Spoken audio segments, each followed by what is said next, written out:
What subversion is? Basically, it consists of 4 periods, time-wise.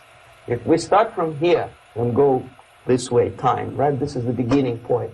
The first stage of subversion is the process which is called, basically, demoralization.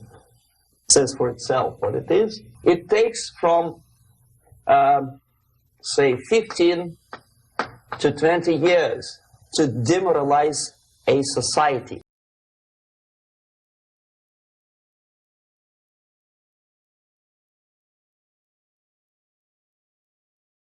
Why 15 or 20 years?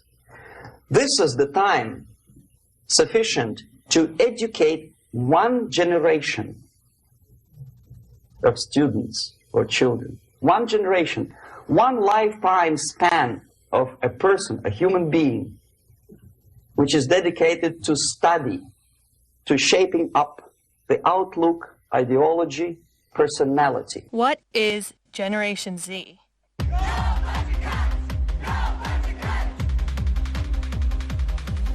No more, no less.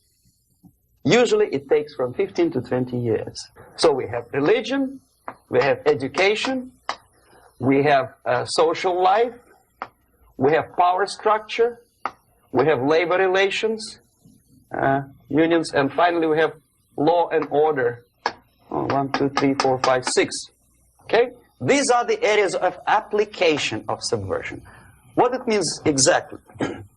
In case of religion, destroy it, ridicule it, which bring people's attention, faith, whether it is naive, primitive, doesn't really matter.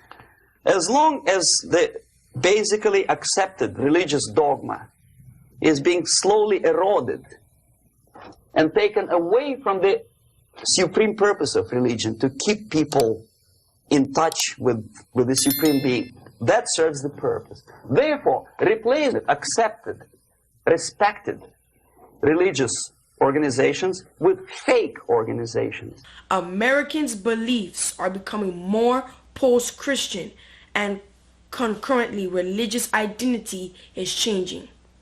Enter Generation Z, born between 1999 and 2015.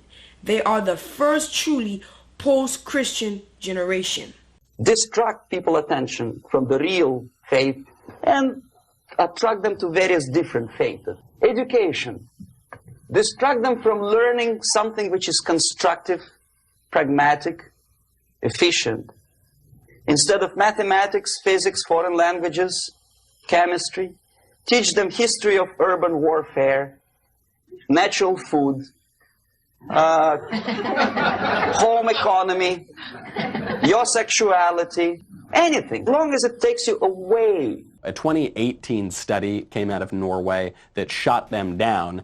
It showed that IQ is not just dropping across all of society uniformly, or on average, it's dropping specifically within individual families. Social life. Replace traditionally established institutions and organizations with fake organizations. Take away the initiative from people. Take away the responsibility from naturally established links between individuals, group of individuals, and society at large, and replace them with artificially, bureaucratically controlled bodies. Is social media ruining our social lives? When's the last time you've walked into a restaurant and saw an entire table of friends on their phone? Or maybe even your family in the morning, each content to be in their own world, nearly unaware of the reality around them. Okay, away from the natural links, power structure. Okay, the natural bodies of administration, which are traditionally either elected by people at large or appointed by elected leaders of society, are being actively substituted by artificial bodies. The bodies of people, groups of people, whom nobody elected. Never. As a matter of fact, most of the people don't like them at all, and yet they exist. One of such group is media. Who elected them? How come they have so much power? Almost monopolistic power on your mind. But who elected them? How come they are They have a nerve to decide what is good and what is bad for the elected by you president and his administration. You've probably heard this term. Fake news. Fake news. Fake news. Fake news. Fake news. Fake news. The level of mediocrity in a big establishment like New York Times, Los Angeles Times, major television network, you don't have to be excellent journalist. You have to be exactly a mediocre journalist. Whether you are better or worse doesn't really matter anymore, as soon as you're smiling to the camera and do your job. Power structure slowly is eroded by the bodies and groups of people who do not have neither qualification nor the will of people to keep them in power, and yet they do have power. I do think several of them will be successful, not just at the 50% level, but the 80-90% level in terms of blocking transmission and sick. Okay. Together with that, there is another process. Law enforcement, law and order organization and structure is being eroded.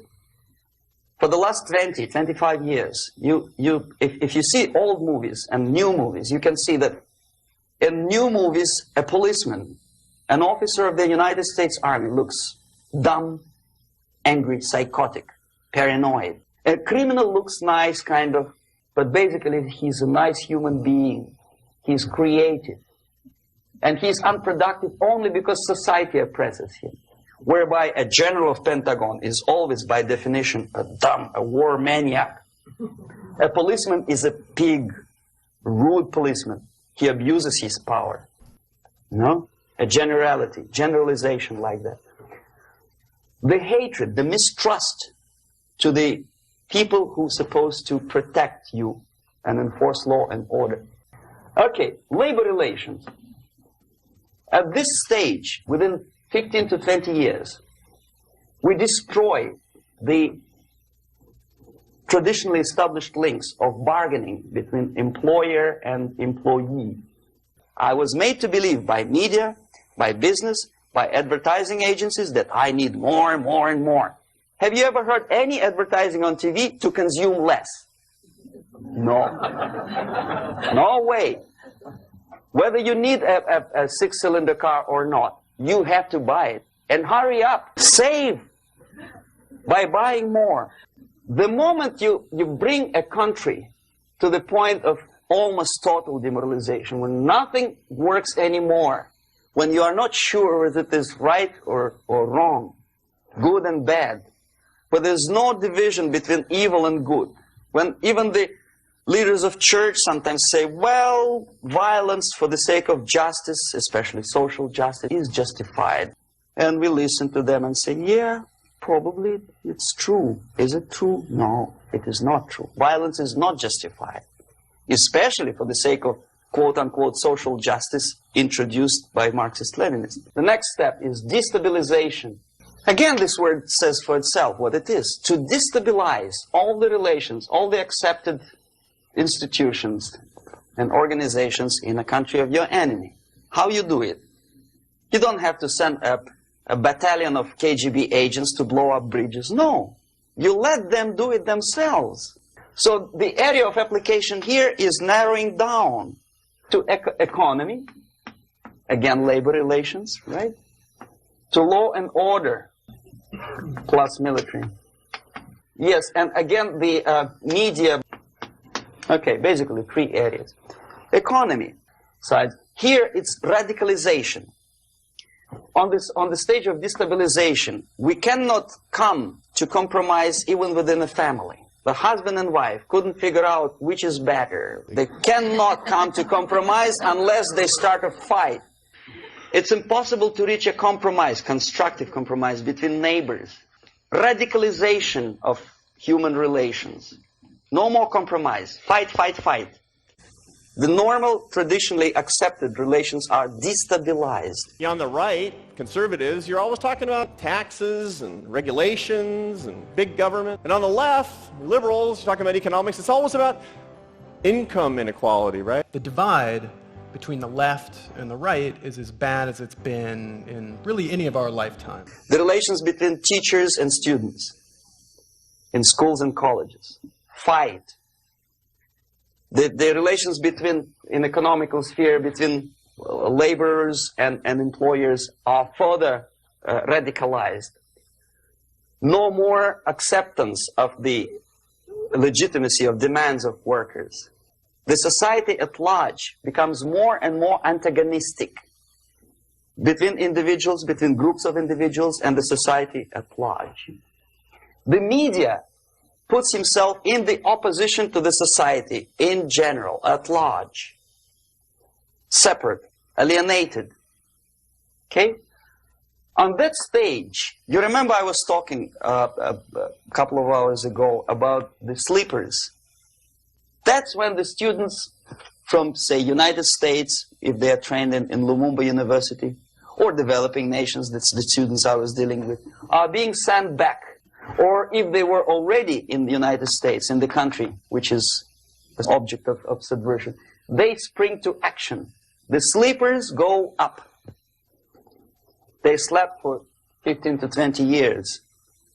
Now they become leaders of groups, preachers, I don't know, public figures. Prominently they actively include themselves in a political process. Now he makes it a political issue.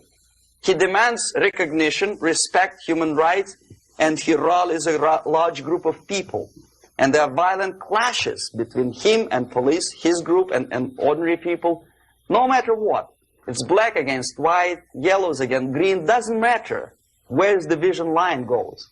As long as this group come into antagonistic clash, sometimes militantly, sometimes with firearms, that is destabilization process. The sleepers become leaders of the process of destabilization. The person who takes care is already here. He is a respected citizen of the United States. Sometimes he gets money from various foundations for his legitimate struggle for, I don't know, human rights, women's rights, kid lib, prison lib, whatever. This stabilization process usually leads directly to the process of crisis.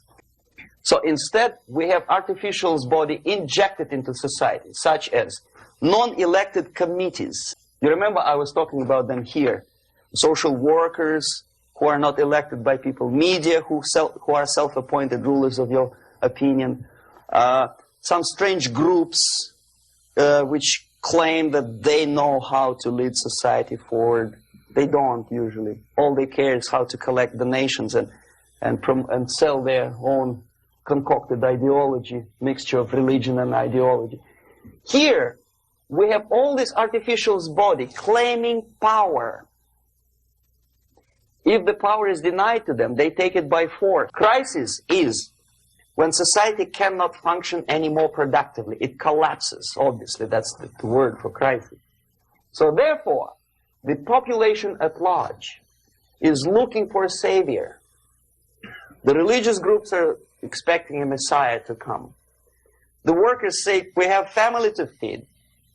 Let's have a strong government, maybe socialist government, centralized. When somebody put the employers on their place and let us work. We are sick and tired of going to strike and missing overtime and all that stuff. We need some strong man, strong government, a leader, a savior is needed. Population is sick and tired already.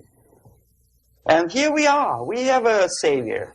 Either a foreign nation comes in, or the local group of leftists, Marxists, no matter what they call themselves. A savior comes and says, I will lead you. So we have two alternatives here. Civil war and invasion. But the result is the same. The next stage is normalization. At that stage, the self-appointed rulers of the society don't need any revolution anymore. They don't need any radicalism anymore. So this is the reverse from destabilization. Basically, it is stabilizing the country by force. So all the sleepers and activists and social workers and liberals and professors and Marxists and Leninists are being eliminated. They've done their job already. Okay? They are not needed anymore. The new rulers need stability to exploit the nation, to exploit the country, to take advantages of the victory. Okay? So no more revolutionaries, please. Okay. So to reverse this process, from here, it takes only and always military force. No other force on earth can reverse this process at this point. So the answer to ideological subversion, strangely enough, is very simple. You don't have to shoot people. You don't have to aim missiles and Pershings and cruise missiles at Andropov's headquarters. You simply have to have faith and prevent subversion. In other words, not to be a victim of subversion. Don't try to be a person who in judo is trying to smash your enemy and being caught by your hand. Don't strike like that. Strike with the power of your spirit and moral superiority. If you don't have that power, it's high time to develop it.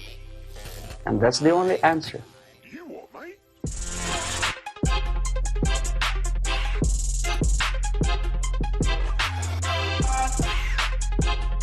Yeah.